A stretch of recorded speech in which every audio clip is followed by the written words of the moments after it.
content qu'il ait levé statut parce que c'est vrai que c'était une entrave à l'évolution carcérale, on va dire, de mon père et de Pierre-Alexandre et d'Yvan Colonne. Après, est-ce que c'est suffisant? Non.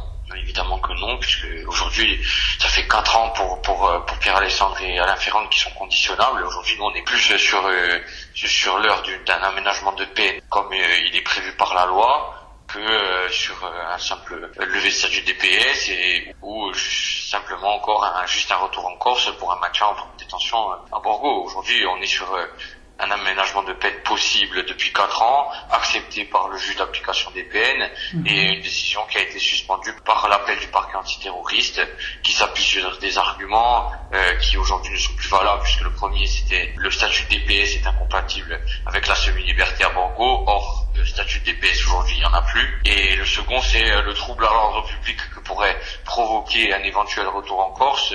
Force est de constater que c'est plutôt l'inverse qui provoque le trouble à l'ordre public.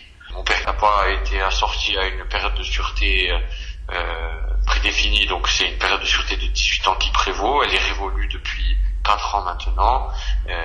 Ça fait déjà 4 ans qu'il aurait pu bénéficier d'un aménagement de peine. C'était un dispositif lié à la peine de prison en perpétuité. Donc avant ça, mon père il a fait 2 fois une étude psychologique qu'on appelle le CNE, dans un centre qu'on appelle le CNE.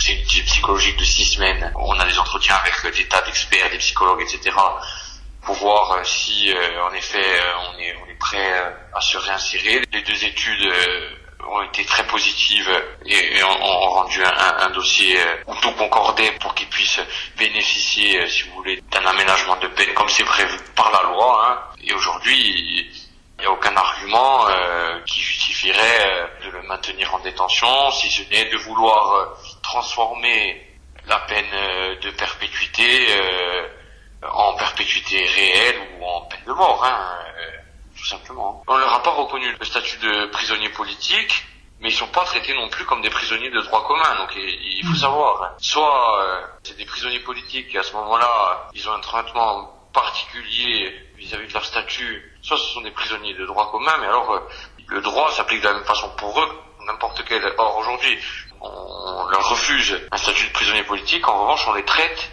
de manière très politique. Loin de nous l'idée de baisser les bras. Aujourd'hui, nous c'est ça. La levée du statut de DPS, c'est un premier pas, mais ça suffit pas. Aujourd'hui, nous ce qu'on demande au niveau des prisonniers politiques, c'est dans un premier temps un retour en Corse immédiat et qui puisse bénéficier très rapidement également d'un aménagement de peine qui est la suite logique de leur parcours pénitentiaire. La dernière fois que je suis monté le voir, c'était à la rentrée, là, au début de l'année scolaire. Le moral était bon, oui, le moral était bon, on va dire, parce que c'est quelqu'un de solide, mais après, bon, imaginez-vous, passer tant d'années en prison, être à l'heure de sortir, avoir toujours tout fait pour que les choses se passent correctement et être confronté à une situation où on se dit, mais en fait, quel est le but si ce n'est que je ne meure en prison, quoi.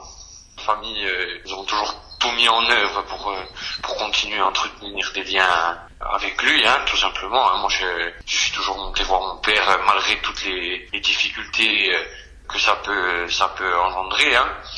Et aujourd'hui, moi, je suis comme n'importe quel enfant qui verrait son père subir une injustice, quoi. Donc, c'est évident que je cherche par tous les moyens à faire valoir nos droits, à faire respecter les droits de mon père et à pouvoir l'extirper de la situation dans laquelle il se trouve.